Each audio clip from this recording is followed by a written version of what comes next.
Now time for the 7 things you'll be talking about today.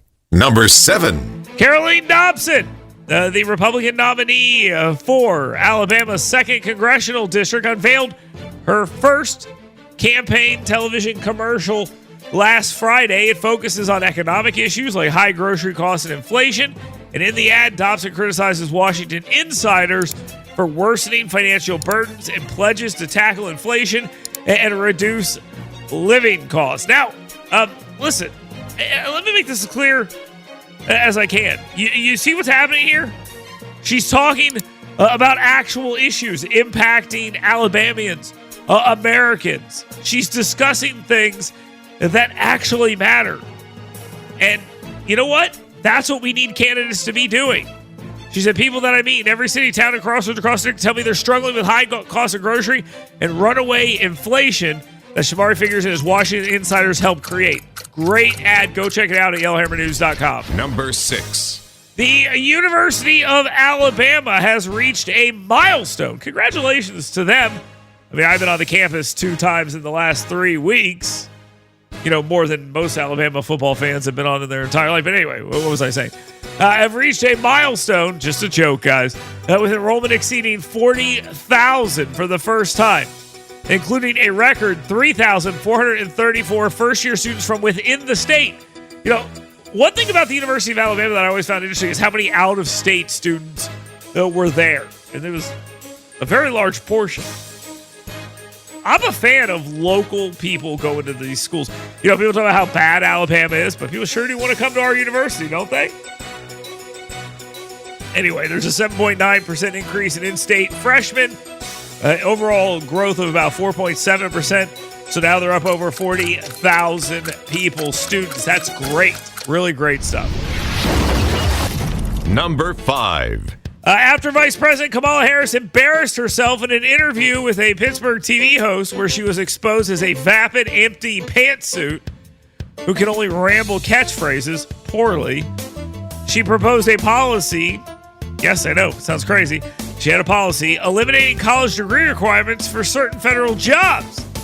But it's weird because that policy was previously enacted by, ready for this, former President Donald Trump through an executive order. She might as well just put that Make America Great Again hat on right now and just say, screw it. The Trump campaign responded by highlighting the similarity between Harris's proposal and Trump's earlier action, sarcastically suggesting she had simply rebranded his idea, which we've seen before. Again, she's a vapid, empty pantsuit. Her interview with that guy is hilarious. How are you going to bring down costs of housing? People really care about their yards because I grew up middle class. Just really A+, top-notch stuff there, Kamala. Number 4. Democrats are really very happy. Very, very happy with polls after Vice President Kamala Harris's, quote, strong debate performance. Again, I thought she lost, but a lot of people thought she won. But they were very happy about her polls. Maybe they should be, though. Yeah, I mean, that's really... That may be something they may want to think about, that maybe they shouldn't be so happy about it, because Harris's polls show her up 47-42 among registered voters in some polls. Nate Silver, my best friend and polling guru, I just like to call that, let's call him prediction guru. We're going to start calling him that here on the program. Nate Silver cautions against overinterpreting the initial post-debate poll shifts, noting that traditional polling takes time. This model still predicts a 59.6% chance of victory for Trump, which is headed back down, but still way up. Number 3. The United States Senators Katie Britt, a Republican of Montgomery, Tommy Tuberville, a Republican out of Auburn, and several of their Senate colleagues have called for an end to the Biden administration's parole program that has allowed this massive Haitian immigration issue to impact Alabama and Springfield and all these other places. It's a problematic surge. It is a national security and public safety risk. The program intended to offer a legal pathway for nationals from Cuba, Haiti, Nicaragua, and Venezuela has faced criticism for systemic flaws and alleged incentivization of illegal, quasi-legal immigration. Again, I laid out to you how this stuff goes down at the border. Guy shows up, and they say, hey, what are you doing across our border? And he goes, asylum. And they go, you son of a bitch, get in here right now. Go to Alabama. Number 2. Former President Donald Trump was unharmed during a potential assassination attempt. Let me go ahead and scratch that word, potential. It was an assassination attempt. And this was when Ryan Wesley Routh, a strong Ukraine supporter with an extensive arrest record dating back to the 1990s, pointed an AK-47 rifle into the golf course where Trump was playing in West Palm Beach, Florida. Afterwards, Trump said there were gunshots in my vicinity, but before rumors start spiraling out of control, I wanted you to hear this first. I am alive and well, and his campaign is continuing to fundraise off the incident. So that's good. I mean, you might as well do that right there. So he's alive and well. They're fundraising off of the incident. I don't see any problem with that. That's, of course, what they're going to do. I'm just glad he's fine and well. Now, time for the number 1 thing you'll be talking about today. So what the hell is going on? That should be like the big question here of what the hell is going on. And that's what people are going to have to get to the bottom of. And Alabama Republicans are calling for investigations into this, as they obviously should be. Like, how does this continuously, how does this keep happening? How does this keep being a problem here in the United States? How does this continue to be an issue here where we have a president who is constantly attempted to be assassinated? This will not be the last one, by the way. I hate to be that guy for you. This will not be the last attempt on Donald Trump's life, okay?